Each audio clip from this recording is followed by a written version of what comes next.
Shalom sahabat renungan pagi, berjumpa kembali pagi hari ini di dalam hadirat Tuhan, di dalam sukacita dan penyertaan-Nya.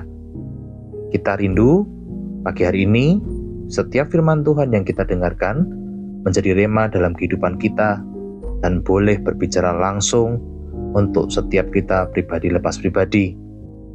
Oleh karena itu, sebelum kita merenungkan kebenaran firman Tuhan pagi hari ini, mari kita menyiapkan hati kita, pikiran kita, mengambil bagian yang terbaik untuk kita menerima juga bagian yang terbaik dari setiap firman yang dibagikan.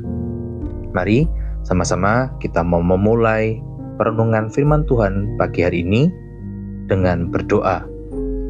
Tuhan Yesus, terima kasih pagi hari ini kami boleh berjumpa dengan Engkau muka dengan muka. Kami percaya Engkau adalah Allah yang terus berbicara dalam kehidupan setiap kami secara spesifik tentang apa yang menjadi jawaban dari setiap kebutuhan kami Tuhan. Kami percaya Tuhan Roh-Mu juga terus berbicara dalam kehidupan setiap kami, mengurapi kami dan memakai kehidupan setiap kami. Kami tahu Tuhan satu hal bahwa kami membutuhkan Engkau. Kami tidak bisa apa-apa Tuhan, tidak bisa berbuah di luar Engkau Tuhan. Oleh karena itu kami rindu ditanam di dalam bait-Mu Tuhan, dekat dengan hadirat-Mu, sehingga kami boleh selalu merasakan penyertaan-Mu dan damai sejahtera di dalam kehidupan setiap kami. Terima kasih Tuhan, kalau sebentar kami akan merenungkan firman-Mu Tuhan. Berbicaralah Tuhan, kami membuka hati kami untuk menerima setiap firman-Mu Tuhan. Urapi setiap kami. Dalam nama Yesus, kami berdoa dan mengucap syukur. Haleluya. Amin. Sebelum kita membaca firman Tuhan pada pagi hari ini, ada beberapa pertanyaan yang menjadi perenungan dalam hidup kita. Yang pertama, pernahkah kita merasakan hadirat Tuhan yang begitu nyata dan begitu kuat sehingga menyentuh hati kita? Yang selanjutnya, mana yang lebih sering kita cari? Berkat-Nya atau pribadi Tuhan Yesus dalam hidup kita? Selanjutnya, ketika kita berdoa ataupun beribadah, apakah kita sudah sungguh-sungguh merindukan hadirat Tuhan, atau selama ini kita hanya melakukan semuanya karena sebuah kegiatan agamawi? Yang terakhir, seperti judul renungan pada pagi hari ini, hadirat Tuhan yang memenuhi rumah, menurut Anda apa artinya?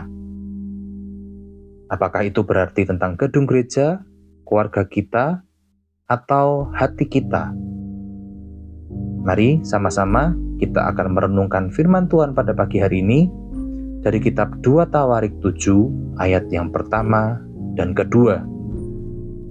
Setelah Salomo mengakhiri doanya, api pun turun dari langit dan memakan habis korban bakaran dan korban-korban sembelihan, dan kemuliaan Tuhan memenuhi rumah itu. Para imam tidak dapat masuk ke rumah Tuhan itu karena kemuliaan Tuhan telah memenuhi rumah Tuhan.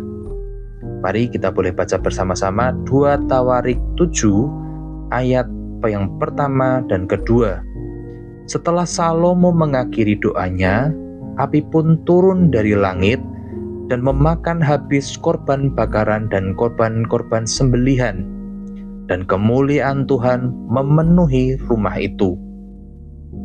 Para imam tidak dapat masuk ke rumah Tuhan itu karena kemuliaan Tuhan telah memenuhi rumah Tuhan.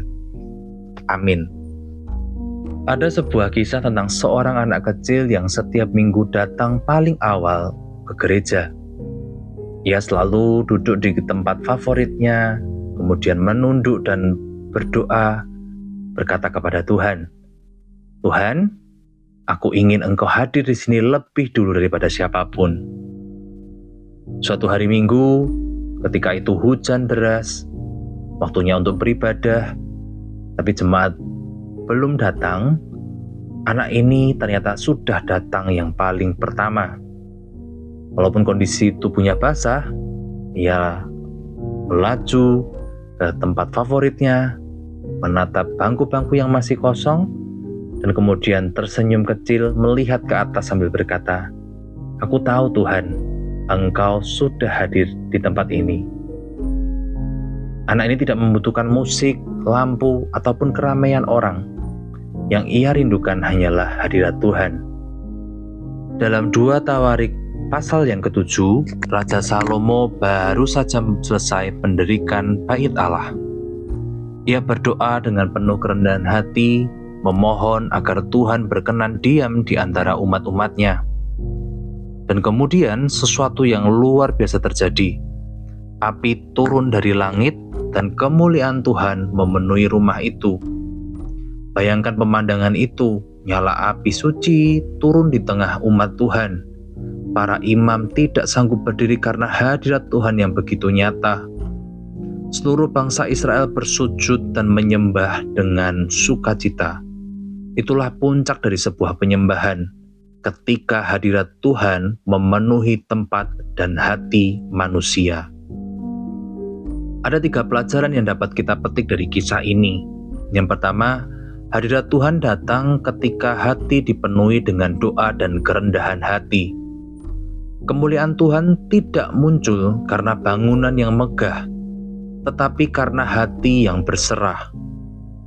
Salomo berdoa bukan dengan kebanggaannya sebagai seorang raja, tetapi dengan kerendahan hati sebagai seorang hamba. Tuhan berkenan tinggal di orang-orang yang rendah hatinya, bukan yang meninggikan dirinya. Yang kedua, api Tuhan menyucikan dan memperbaharui. Api yang turun dari langit melambangkan kekudusan dan penyucian. Begitu pula ketika Roh Kudus bekerja di dalam hidup kita. Ia membakar dosa, membersihkan niat yang salah, dan menyalakan kembali kasih kita kepada Tuhan. Yang terakhir, ketika kemuliaan Tuhan hadir, manusia tidak lagi menjadi pusat perhatian.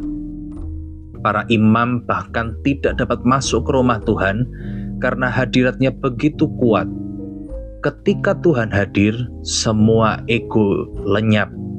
Yang tersisa hanyalah penyembahan yang murni dan suasana yang penuh dengan hormat kepada Tuhan. Aplikasi dari kebenaran firman Tuhan yang kita renungkan pagi hari ini kita mau menanyakan pada diri kita, apakah hidup kita masih menjadi tempat di mana hadirat Tuhan berkenan untuk tinggal? Mungkin kita aktif, sibuk melayani, tapi tanpa hadirat Tuhan, semua itu kosong. Kita rindu setiap doa, setiap nyanyian, dan setiap tindakan yang kita lakukan menjadi undangan bagi Tuhan untuk hadir. Kita mau meluangkan waktu kita untuk hati kita diisi dengan firman Tuhan, diisi dengan hadirat Tuhan, dan mari sama-sama kita mau mengucapkan ini dalam hati kita. Tuhan, penuhi hidupku dengan kemuliaan-Mu seperti Engkau memenuhi bait suci-Mu. Demikian firman Tuhan pada pagi hari ini. Mari kita mau tutup di dalam doa bersama-sama. Tuhan, kami mengucap syukur dan berterima kasih untuk firman-Mu. Hati kami terbuka Tuhan dengan teguran, hati kami terbuka dengan setiap arahan yang datangnya daripada Engkau Tuhan untuk kehidupan setiap kami. Tuhan, kami rindu hadirat-Mu memenuhi kehidupan kami, seperti Tuhan memenuhi bait-Mu Tuhan di masa Salomo. Sucikan kami dengan api-Mu Tuhan, pulihkan hati kami, dan jadikan hati kami tempat di mana Engkau berdiam. Kami tidak mau Tuhan setiap rutinitas yang kami kerjakan, lakukan, itu menggantikan Engkau dalam kehidupan setiap kami.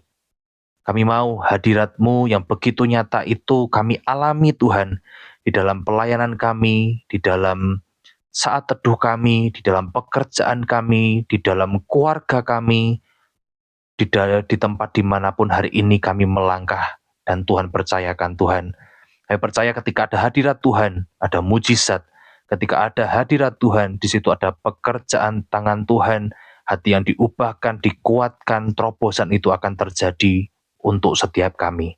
Terima kasih Tuhan, terima kasih buat firman-Mu pada pagi hari ini. Urapi setiap kami, apapun hari ini tantangan yang akan kami hadapi, Kami percaya kami mampu dan kami bisa karena Roh Kudus-Mu menyertai kami. Terima kasih Tuhan. Di dalam nama Tuhan Yesus Kristus kami sudah berdoa dan mengucap syukur. Haleluya. Amin. Demikian firman Tuhan pada pagi hari ini. Kita percaya bahwa hadirat Tuhan bukan sekedar suasana rohani, tetapi tanda bahwa hati dan hidup kita menjadi tempat di mana kemuliaan Tuhan berdiam. Selamat pagi, selamat beraktivitas. Tuhan Yesus memberkati kita semua.